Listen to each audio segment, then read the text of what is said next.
কালকে রান্না রাতের রান্না খাবারগুলো আজকে সকালে সবাইকে টিফিন এবং লাঞ্চ হিসেবে দিয়ে দিলাম। আসসালামু আলাইকুম এভরিওয়ান, কেমন আছেন সবাই? আলহামদুলিল্লাহ আমি খুব ভালো আছি। তা সকালবেলায় রুটি ছিল আর মাংসের ঝোল দিয়ে ডিম দিয়ে খেয়েছে নাস্তা। এহসানকে লাঞ্চের জন্য লাঞ্চ অ্যান্ড টিফিন তাকে দিয়ে দিলাম। পোলাওটা আমি ডিমের মধ্যে ভেজে ফ্রায়েড রাইস করে দিলাম একটু। আর চিকেনটা ছিল চিকেনের কারি, ওটা দিয়ে দিলাম। আর আরিশা বলে ওটা নিয়ে আরিশাকেও দিলাম।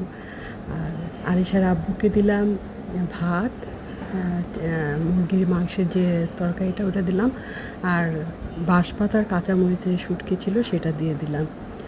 আর দেখো আমাদের এদিকে পানির যে পাম্প থাকে সেখানে কি মোটরের কি কাজ হচ্ছে, এই জন্য চারিদিকে শব্দ দেখো।